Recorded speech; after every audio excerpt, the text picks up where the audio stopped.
Sabar ialah salah satu akhlak yang mulia di sisi agama Islam dan ia merupakan salah satu sifat daripada sifat-sifat positif yang perlu dipupuk dalam diri setiap insan dan perlu dijadikan pegangan dalam hidup bagi setiap individu, terutamanya bagi orang mukmin. Ini kerana dalam menjalani kehidupan yang penuh dengan pancaroba ini, kesabaran amat penting kerana ia melibatkan hubungan kita sama makhluk serta hubungan kita bersama Allah Subhanahu Wa Taala. Orang yang memiliki sifat sabar yang tinggi, mereka akan sentiasa tenang, tentera, mampu menahan diri mereka daripada bencana dan ujian, serta mempunyai daya juang dan ketabahan yang utuh dalam semua keadaan. Firman Allah Subhanahu Wa Taala yang bermaksud, wahai sekalian orang-orang yang beriman, mintalah pertolongan yakni untuk menghadapi susah payah dalam menyempurnakan sesuatu perintah Tuhan dengan bersabar dan mengerjakan sembahyang. Kerana sesungguhnya Allah menolong orang-orang yang sabar. Kesimpulannya, ingatlah hanya sifat sahabat orang yang beriman sahaja akan berpanjangan. Peliharalah iman berlandaskan Al-Quran dan Al-Sunnah supaya kita tidak mudah digoda oleh iblis dan syaitan laknatullah.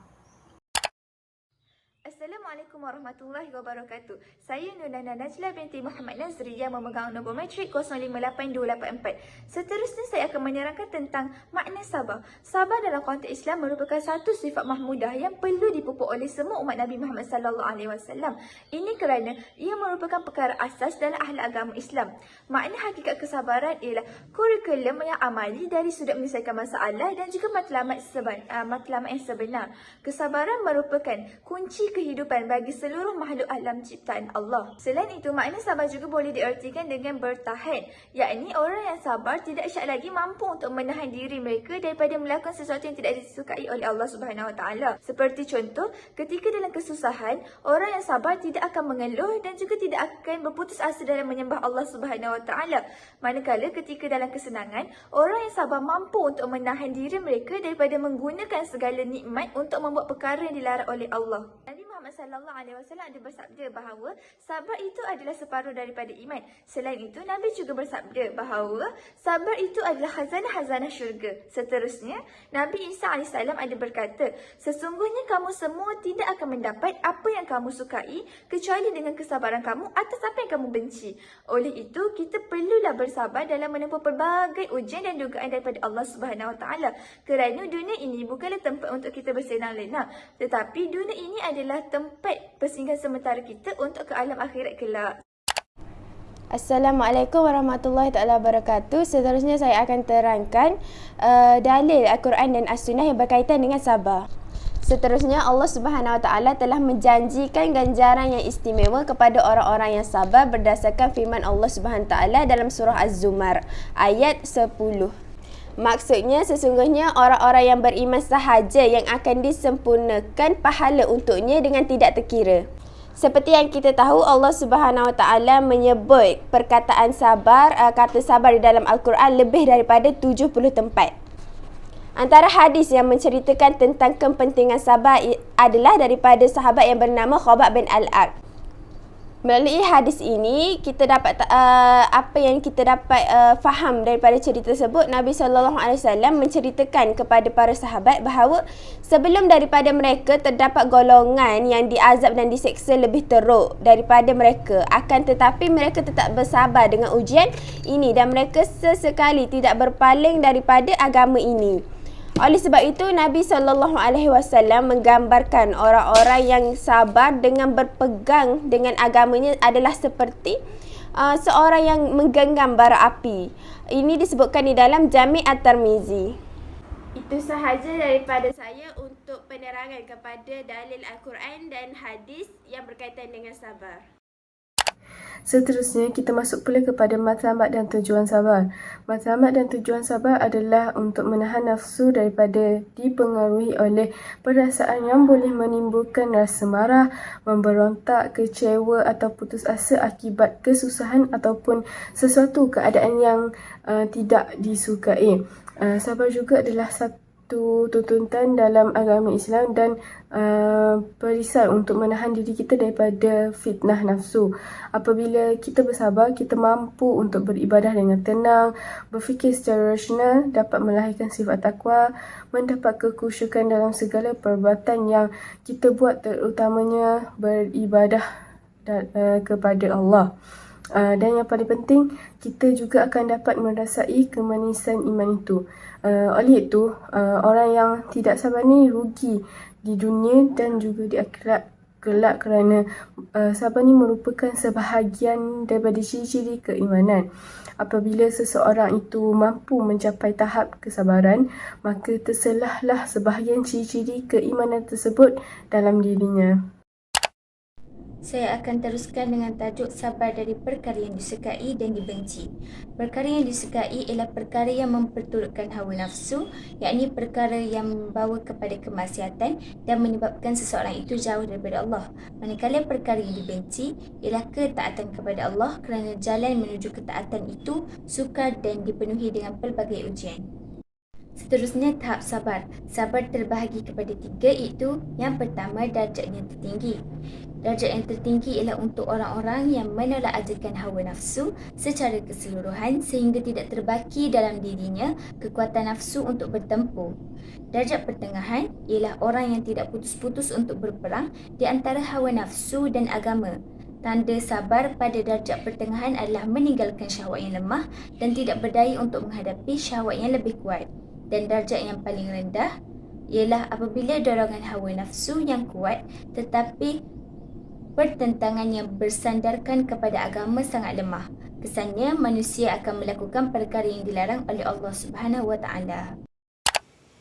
Seterusnya, kita pergi kepada tajuk pembahagian sifat sabar. Ia terbahagi kepada 3. Yang pertama, sabar dalam melakukan ketaatan, iaitu dengan sentiasa istiqamah melakukan segala perintah Allah dan meninggalkan larangannya ataupun amar ma'ruf nahi mungkar. Namun kadang-kadang hati sentiasa berpaling disebabkan kemalasan, kebakhilan ataupun kedua-duanya sekali.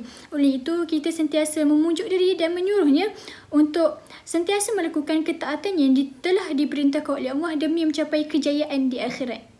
Yang kedua ialah sabar daripada melakukan kemaksiatan atau kejahatan. Kita perlu sentiasa bermujahadah dengan melawan segala kemahuan hawa nafsu yang membawa kepada kesesatan yang dibisikkan oleh syaitan. Sabar dalam kemaksiatan adalah lebih berat, terutama bagi kemaksiatan yang sering kita lakukan. Hadis Nabi SAW bersabda, orang yang berjuang ialah orang yang memerangi hawa nafsunya, manakala orang yang berhijrah adalah orang yang meninggalkan segala keburukan. Yang ketiga ialah sabar di atas ujian yang menimpa. Allah menghadirkan ujian dalam hidup kita ini untuk menguji keimanan dan ketakwaan hamba-Nya, kerana Allah mengetahui kadar kemampuan seseorang itu. Jika seseorang itu bersabar di atas ujian yang ditimpanya, maka dia termasuk dalam kedudukan yang tertinggi. Ibnu Abbas radhiyallahu anhu berkata, barang siapa yang bersabar dalam musibahnya, maka baginya 900 darjat. Assalamualaikum warahmatullahi wabarakatuh. InsyaAllah kita akan sambung pada bahagian yang seterusnya, iaitu kisah ataupun situasi yang mengajarkan kita erti nilai kesabaran. Jadi untuk bahagian ini saya telah memilih sebuah kisah, iaitu kisah Nabi Ayub AS yang telah diuji oleh Allah Subhanahu Wa Taala. Kita ketahui pada mulanya Nabi Ayub AS merupakan seorang Nabi yang dikurniakan nikmat yang sangat luar biasa. Allah telah mengundikan Nabi Ayub dengan anak yang ramai, tumbuhan dan ternakan yang banyak dan harta yang melimpah ruah. Nabi Ayub juga merupakan seorang Nabi yang disenangi oleh masyarakat. Namun, pada suatu hari Allah Subhanahu Wa Taala telah menguji Nabi Ayub dengan beberapa ujian, iaitu kita boleh lihat pada slide. Pada hari pertama, Allah telah menguji Nabi Ayub dengan ujian penyakit kulit yang sangat kritikal, yang mana ketika itu penyakit kulit itu mengeluarkan bau-bauan yang tidak disenangi dan juga mengeluarkan nanah dan rambut jatuh berguguran. Oleh kerana itu, masyarakat telah menjauhi Nabi Ayub AS.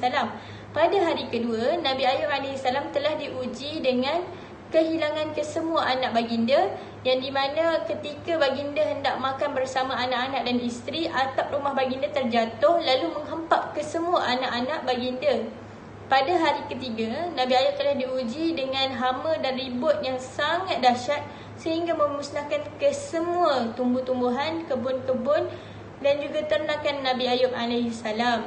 Baiklah, apa yang kita dapat lihat daripada slide sebelumnya ialah di antara ujian-ujian yang telah menimpa Nabi Ayub AS. Kalau kita dapat lihat, ujian-ujian yang menimpa Nabi Ayub AS telah mengubah kehidupan Nabi Ayub secara mendadak.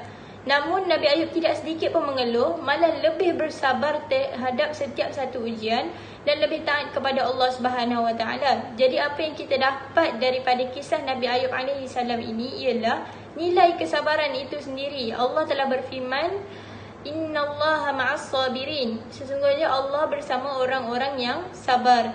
Jadi kisah Nabi Ayub telah membuktikan kebenaran firman Allah Subhanahu Wa Taala, iaitu Allah akan membalas setiap kebaikan berdasarkan kesabaran yang telah kita tunjukkan dalam menghadapi ujian Allah Subhanahu Wa Taala. Itu saja daripada saya. Syukran. Kita beralih pula kepada kelebihan bersabar.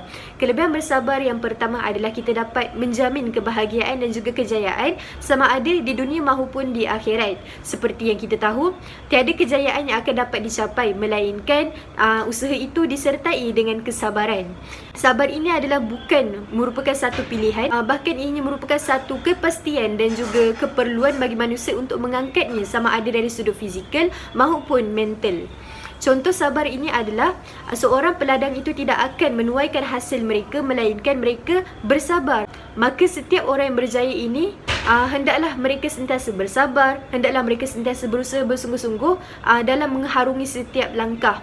Maka apabila makin tinggi hasrat kita untuk mencapai sesuatu, makin susahlah untuk kita untuk mendapatkan sesuatu apa yang kita hasratkan itu, kerana adanya ujian dan juga cabaran yang perlu kita tempuhi dengan penuh kesabaran. Kerana apa? Kerana ujian ini adalah merupakan satu tarbiyah daripada Allah Subhanahu Wa Taala.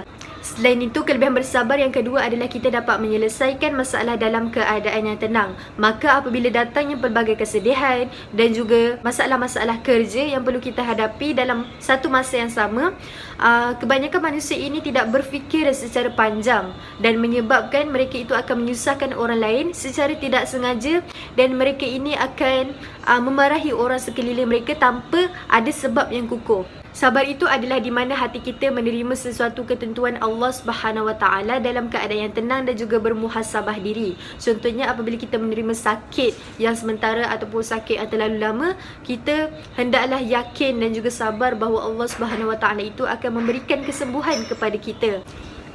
Akhir sekali, kelebihan bersabar ini ialah Allah akan memberikan ganjaran pahala kepada kita yang tidak terhitung nilainya. Contohnya pada bulan Ramadan ini adalah di mana bulan yang menguji kesabaran kita, sama ada dari segi menahan kelaparan, dari segi menahan daripada berkata perkara-perkara yang tidak sopan, dan juga sabar dalam melakukan ibadah. Sebab itulah ibadah pada bulan puasa ini akan mendatangkan ganjaran yang amat besar kepada umat Islam. Sekian dari saya, terima kasih. Seterusnya saya akan menyambung kesimpulan bagi tugasan akhlak dan tasawuf. Sifat sabar adalah salah satu daripada sifat mahmudah yang sangat penting untuk kita pupuk dalam diri masing-masing, kerana ia bertujuan untuk mewujudkan rasa ikhlas dalam melakukan sesuatu hal atau ibadah dan kemudian mendatangkan banyak kebaikan kepada diri sendiri.